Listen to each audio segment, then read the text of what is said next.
আমার মামার বয়স ছিল প্রায় ৩৫ বছর, কিন্তু তাকে দেখে মনে হতো যেন তিনি ২১ বছরের কোন তরুণী।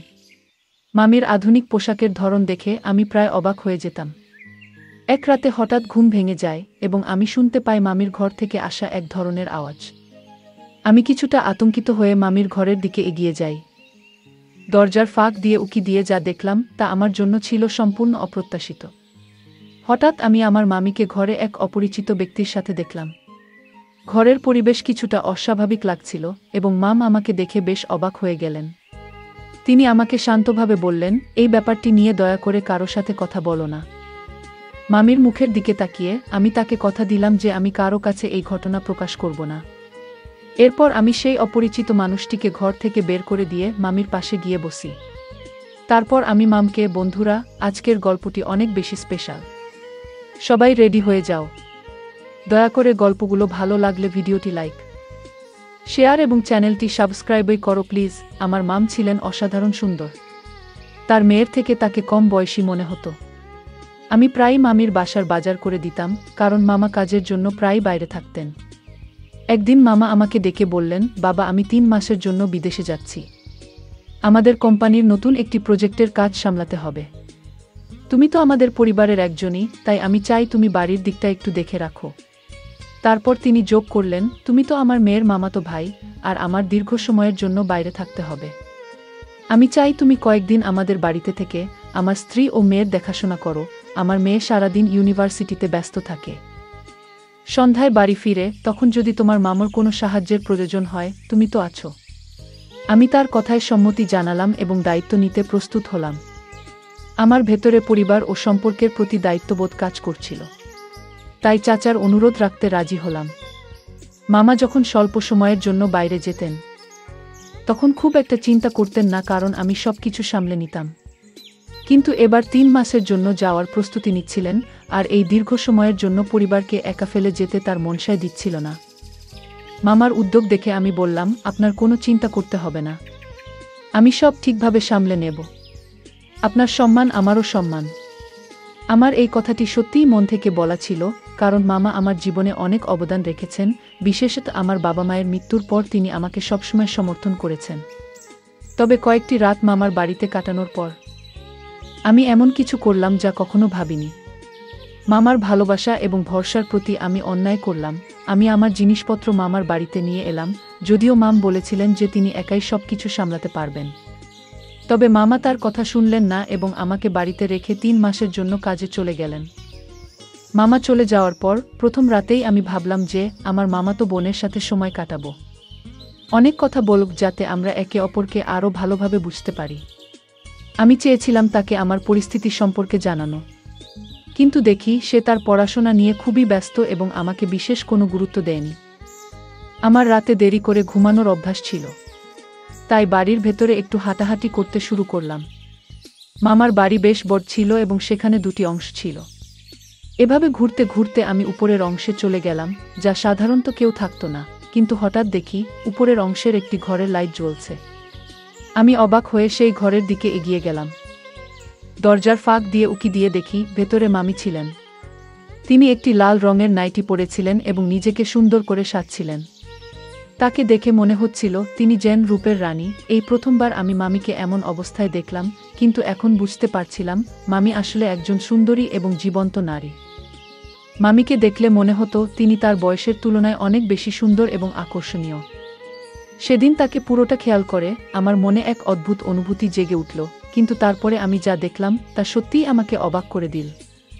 মামি একজন অন্য লোকের সাথে ঘনিষ্ঠ অবস্থায় ছিলেন। তাদের দুজনের মধ্যে এমন কিছু চলছিল যা আমি আগে কখনো কল্পনাও করিনি, কারণ মামিকে আমি অনেক সম্মান করতাম। এই দৃশ্য আমাকে স্তব্ধ করে দিল। বিশ্বাস হচ্ছিল না যে মামার বাইরে থাকার সময় মামি এমন কিছু করছেন। আমি চুপচাপ পুরো বিশ্বাসটি আমার ফোনে রেকর্ড করে ফেললাম। সকালবেলায় যখন মামি ঘর থেকে বের হলেন, আমি তার দিকে মৃদু হাসি দিয়ে তাকালাম। আমাকে দেখে তিনি ভীষণ ঘাবড়ে গেলেন। লজ্জায় কাঁপতে কাঁপতে তিনি আমাকে জিজ্ঞেস করলেন, তুমি এখানে কি করছো? আমি তখন আমার ফোনের স্ক্রিনে সেই রেকর্ড করা ভিডিও দেখালাম। মামির চেহারা ভয়ে সাদা হয়ে গেল। তিনি কিছু বলতে পারলেন না। আমি নির্ভয়ে তার দিকে এগিয়ে গেলাম এবং বললাম, এখন বুঝতে পারছি কেন আপনি আমাকে এখানে থাকতে দিতে চাইছিলেন না। আপনি জানতেন আমি থাকলে আপনার এসব সহজ হতো না। আপনি যে ধরনের চরিত্রের অধিকারী তা দেখে আমি অবাক। আমার মামা আপনাকে এই বাড়িতে সম্মান ও মর্যাদার সাথে জায়গা দিয়েছিলেন, কিন্তু আপনি তাকে প্রতিদান হিসেবে কি দিলেন? মামার বিশ্বাসঘাতকতা করলেন, আমি বললাম। মামি কাঁদতে কাঁদতে উত্তর দিলেন, তুমি কিছুই জানো না, তাই দয়া করে এমন কথা বলো না। তুমি জানো না যে একজন নারীর জীবনে শুধু ধনসম্পত্তি নয়, আরও অনেক কিছুর প্রয়োজন হয়। একজন নারীকে সান্ত্বনা ও ভালোবাসার প্রয়োজন হয়, এবং যদি নিজের কাছ থেকে তা না পায় তবে সে অন্য কোনো উপায় খুঁজে নেবে সেই ভালোবাসা অর্জনের জন্য। কয়েক ঘন্টা আগে তুমি যা দেখেছ তা সত্য, তবে পুরুষ সত্য নয়। আমি তোমার মামা, ভালোমন্দ বোঝার ক্ষমতা আমার আছে, কিন্তু একজন মানুষ কতদিন তার আবেগকে দমিয়ে রাখতে পারে? অবশেষে নিজের অনুভূতির দিকে তাকাতে হয়। তবে সাবধান, যদি তুমি এই বিষয়ে কারো সামনে মুখ খোলো তবে ফল ভালো হবে না। আমি শান্তভাবে কিন্তু দৃঢ় কণ্ঠে উত্তর দিলাম, আপনিও আমার কথা শুনুন। আমি শুধু মামাকে নয়, আপনার মেয়েকেও সব বলে দেব। সবাইকেই জানা উচিত রাতের অন্ধকারে আপনি কি করছেন। মামি আমার হাত ধরে তাড়াতাড়ি নিজের ঘরে নিয়ে গেলেন। আমাকে বিছানায় বসিয়ে নিজে আমার পাশে বসে বললেন, তুমি তো আমাদের পরিবারের ঘনিষ্ঠ একজন, আমার স্বামীর আত্মীয়। আমি তোমার কাছে সত্যি কিছু কথা বলতে চাই, কিন্তু আমার মেয়েকে কিছু জানিও না। যদি সে জেনে যায় আমি খুব বিপদে পড়ব। আমার ইজ্জতের খাতিরে দয়া করে বিশ্বাসটি গোপন রাখো। মামির চোখের জল আর অনুনয় উপেক্ষা করে আমি বললাম, তোমার এই কান্না আমার সিদ্ধান্ত বদলাবে না, তবে একটা উপায় আছে যার মাধ্যমে আমি এই বিশ্বাসটা গোপন রাখতে পারি। মামি ভয়ে জিজ্ঞাসা করলেন, কি উপায়? আমি ধীরে বললাম, তুমি যদি আমার শর্ত মেনে নাও এবং যা চাই তা পূরণ করো, তবে আমি এই বিশ্বাসটা কারো কাছে প্রকাশ করব না। মামি কিছুক্ষণ হতভম্ব হয়ে আমার দিকে তাকিয়ে রইলেন, তারপর নরম গলায় বললেন, তুমি কিভাবে এভাবে কথা বলতে পারছো? তুমি তো পরিবারের একজন। আমি শান্তভাবে বললাম, তুমি যদি ওই কাজ করতে পারো তাহলে আমার শর্ত মানতেও তোমার আপত্তি থাকা উচিত নয়। মামি নির্বাক হয়ে আমার দিকে তাকিয়ে থাকলেন, আর আমি নির্ভীকভাবে দাঁড়িয়ে রইলাম। আমি বললাম, আপনি কতদিন ধরে এই কাজ করছেন আমি জানি না, কিন্তু এতটাই চতুর আপনি যে মা আমাকে কিছু বুঝতে দেননি, এমনকি আপনার মেয়েকেও, যে আমার হবু বউ। আপনি কি কখনো ভেবেছেন যদি আপনার মেয়ে, যে নিজে একজন তরুণী, আপনাকে এমন অবস্থায় দেখত, সে কি ভাবত? তার মনে কি প্রভাব পড়ত? মামি তখন তার জীবনের কষ্ট আর কঠিন সিদ্ধান্তগুলোর কথা শেয়ার করতে শুরু করলেন, কিভাবে পরিস্থিতির চাপে তিনি কিছু ভুল পথে চলে গিয়েছিলেন। কিন্তু আমার তখন এসব শোনার বা বোঝার কোনো ইচ্ছা ছিল না। আমার মন একদম অন্যদিকে ছিল, যেখানে নিজের ইচ্ছা পূরণের তাগিদটাই ছিল সবচেয়ে বড়। মামি তখনও তরুণ এবং তার ব্যক্তিত্ব ও সৌন্দর্য আমাকে মুগ্ধ করেছিল। তার জীবনের ভুলগুলো যেন আবেগের কারণে ঘটে যাওয়া কিছু সিদ্ধান্তের ফল ছিল, আর আমি নিজেও সেই আকর্ষণে নিজেকে ধরে রাখতে পারিনি। সেই রাতে মামি নিরুপায় হয়ে আমার প্রস্তাব মেনে নিলেন। যা চেয়েছিলাম তা পেয়ে গেলাম। সেই রাতটি আমার জীবনে এক নতুন অভিজ্ঞতা নিয়ে এল এবং আমি প্রথমবার বুঝতে পারলাম যে জীবনের প্রলোভন মানুষকে কোথায় নিয়ে যেতে পারে। মামি ভেবেছিলেন যে একবার আমাকে সন্তুষ্ট করলেই তার সব সমস্যার সমাধান হবে, কিন্তু সেটি ছিল তার ভুল ধারণা। ধীরে ধীরে আমি তাকে আরও চাপে ফেলতে লাগলাম, নিজের ইচ্ছামতো পরিস্থিতি নিয়ন্ত্রণ করতে শুরু করলাম। আমার মধ্যে তার প্রতি আকর্ষণ এতটাই বাড়তে থাকলো যে আমি তার প্রতি এক ধরনের মোহে জড়িয়ে পড়লাম। তার অভিজ্ঞতা থেকে বোঝা যাচ্ছিল যে তিনি এই বিষয়ে বেশ অভ্যস্ত ছিলেন। কিন্তু সময় যত এগোচ্ছিল মামি ততই অধীর আগ্রহে অপেক্ষা করছিলেন মামার ফিরে আসার জন্য, যেন আমি তাদের বাড়ি ছেড়ে চলে যাই। মামা ফিরে আসার পর আমি তার মেয়ের সঙ্গে বিয়ের প্রসঙ্গ তুলে বললাম, আপনাদের বাড়ি ছেড়ে যেতে আমার মন চাইছে না। নিজের বাড়িতে ফিরে গেলে আমি ঠিক থাকতে পারবো না। মামা আমার কথা শুনে বললেন, আমারও তো একই ইচ্ছা, তোমরা বিয়ের পর আমাদের সঙ্গেই থাকো। আমাদের একমাত্র মেয়ে এবং তোমাকে বাড়ির জামাই করতে আমার কোনো আপত্তি নেই। এতে তো আমাদের বাড়ি খুশিতে ভরে উঠবে। মামার এই প্রস্তাবে আমি তৎক্ষণাৎ সম্মতি জানালাম। বাড়ির জামাই হতে আমার কোনো আপত্তি ছিল না, তবে মামি এই সিদ্ধান্তের বিরোধিতা করছিলেন। কিন্তু মামা তার কোনো কথা শোনেননি। আমার হবু বউ পড়াশোনার 1 বছর বাকি ছিল, কিন্তু মামা তাড়াহুড়ো করে আমাদের বিয়ে দিয়ে দিলেন, কারণ তাকে প্রায় কাজের জন্য বাইরে যেতে হতো। তাই কোনো বিলম্ব না করেই তার মেয়ের বিয়ে আমার সঙ্গে করিয়ে দিলেন। 1 মাস পর মামা আবার বিদেশ চলে গেলেন। তখন আমার মামিকে ব্ল্যাকমেইল করার সুযোগ আবার হাতে এলো। আমি তাকে প্রায়ই ভয় দেখিয়ে আমার উদ্দেশ্য পূরণের জন্য ব্যবহার করতে লাগলাম। আমার জীবন তখন সুখ এবং স্বস্তিতে পূর্ণ হয়ে উঠেছিল, কারণ মা মেয়ে দুজনেই আমার নিয়ন্ত্রণে ছিল। চারপাশে শুধু শান্তি আর আনন্দই দেখতে পাচ্ছিলাম। সারাদিন আমার সময় অফিসে কাটত, কারণ আমি মামার ব্যবসাও দেখতাম। কিন্তু রাত হলে যখন আমার স্ত্রী ঘুমিয়ে পড়ত, আমি সোজা মামির ঘরে চলে যেতাম। মামি তখন বেশ বিরক্ত এবং অসন্তুষ্ট ছিলেন, তবে পরিস্থিতির চাপে তিনি কিছু করতে পারছিলেন না। এভাবেই 3 মাস পেরিয়ে গেল। আর কখন যে সময় কেটে গেল তা বুঝতেও পারলাম না। এই সময়ে আমি আমার স্ত্রীর চেয়ে মামির সঙ্গেই বেশি সময় কাটাতাম। মামির সঙ্গে কাটানো মুহূর্তগুলো আমার কাছে আলাদা গুরুত্ব বহন করত। তার সৌন্দর্য আমাকে মুগ্ধ করেছিল এবং আমি নিজেকে এই সম্পর্কের মাধ্যমে অত্যন্ত সৌভাগ্যবান মনে করতাম। যা চাইতাম তা অল্প চেষ্টাতেই পেয়ে যেতাম। ব্যবসা, স্ত্রী, সবকিছুই আমার জীবনকে পূর্ণ করে তুলেছিল। এমনকি স্ত্রীও খুব সুন্দর ও অভিজ্ঞ ছিল। কিন্তু এক রাতে যখন আমি আমার ঘর থেকে বেরিয়ে মামির ঘরে গেলাম, তার সাথে কথা বলছিলাম, তখন হঠাৎ করে আমার স্ত্রী সেখানে উপস্থিত হয়ে গেল এবং আমার কথা শুনে ফেল। সে অবাক হয়ে বলল, এটা কি হচ্ছে? মামির মুখ ফ্যাকাশে হয়ে গেল। আতঙ্ক তার চোখে স্পষ্ট ছিল, কিন্তু আমি ছিলাম সম্পূর্ণ নির্ভীক। সাহস নিয়ে আমি আমার স্ত্রীর দিকে তাকিয়ে বললাম, প্রতিদিন রাতে আমি তোমার মায়ের কাছ থেকে কিছু চেয়ে আসি, আর তিনি তা মেনে নেন। আজও সেই উদ্দেশ্যেই এসেছি। আমার স্ত্রী বিশ্বাসটা বুঝতে না পেরে অবাক হয়ে তাকিয়ে রইল। তখন আমি পুরো ঘটনাটা খুলে বললাম, কিভাবে আমি তার মাকে কিছু শর্তের মধ্যে রেখেছিলাম। এটা শুনে স্ত্রীর মুখে কথা আটকে গেল। এরপর আমি আমার ইচ্ছার কথা আবারও প্রকাশ করলাম।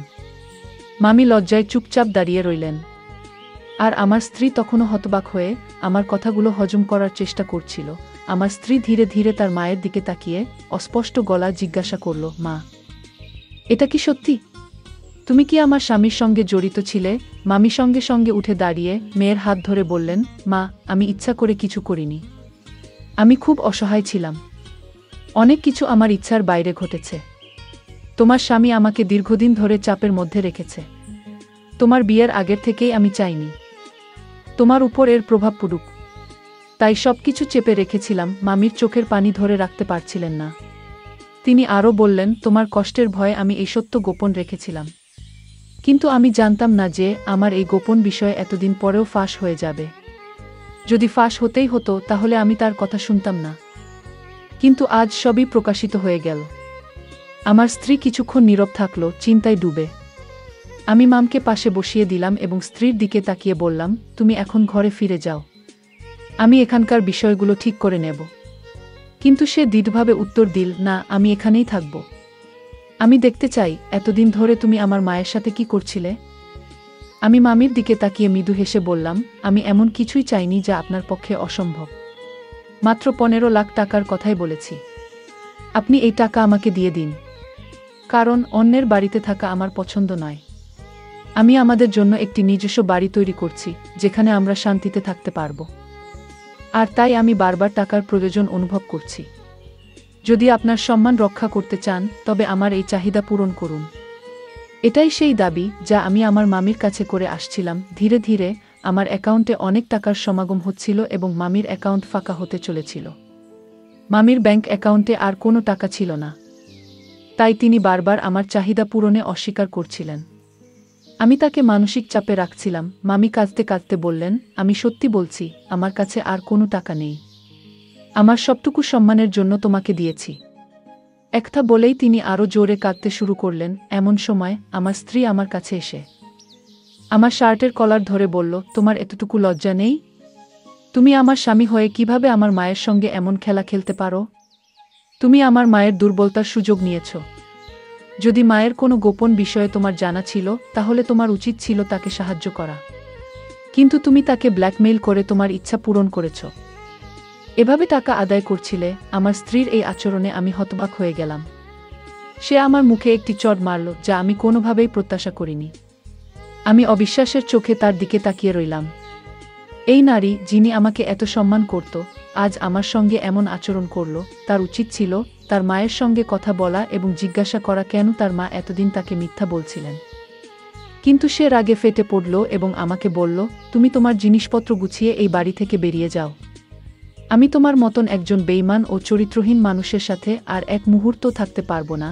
আমি দরিদ্র কারো সঙ্গে জীবন কাটাতে পারব, কিন্তু একজন প্রতারক অসৎ মানুষের সাথে নয়, যে আমার বাবা মায়ের সম্পত্তির দিকে নজর দিয়েছে।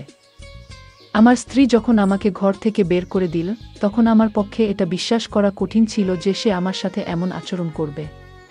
অনেকক্ষণ ধরে আমি বন্ধ দরজার দিকে তাকিয়ে রইলাম।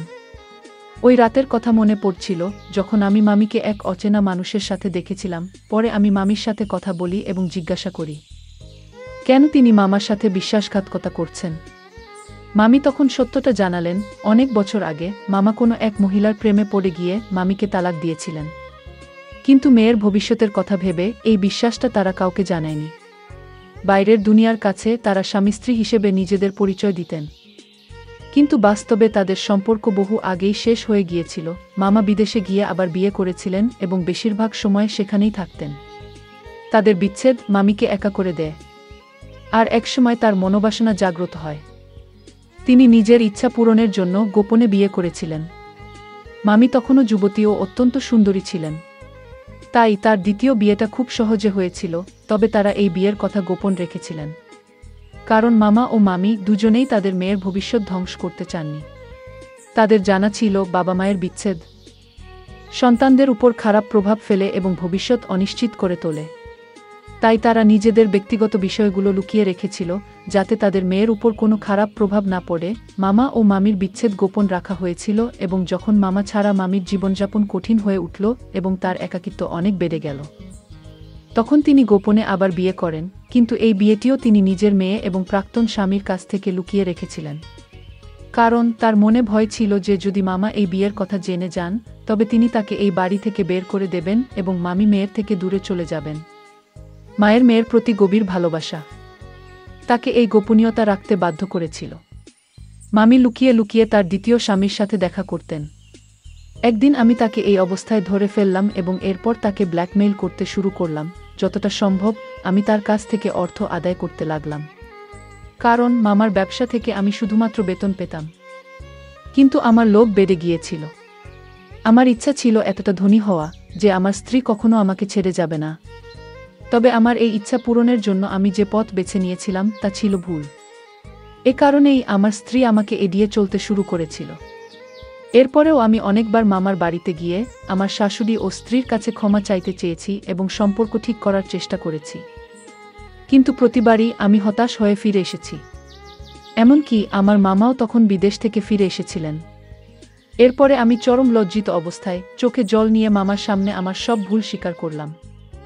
এতদিন দূরে থাকার পর আমি গভীরভাবে অনুভব করেছিলাম যে আমি আমার স্ত্রীকে কতটা ভালোবাসি এবং তার ছাড়া আমার জীবন অসম্ভব।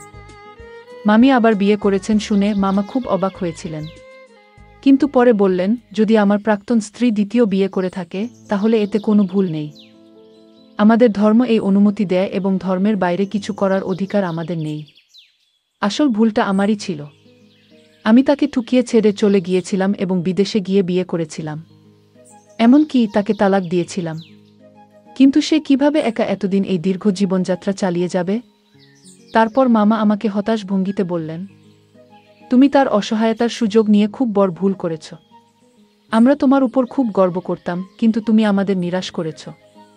এরপর মামা শান্তভাবে মামি এবং আমার স্ত্রীকে বোঝানোর চেষ্টা করলেন যেন তারা আমাকে ক্ষমা করে দেয়া। ভুল তো সবারই হয়, মানুষ মাত্রই ভুল করে, বললেন মামা।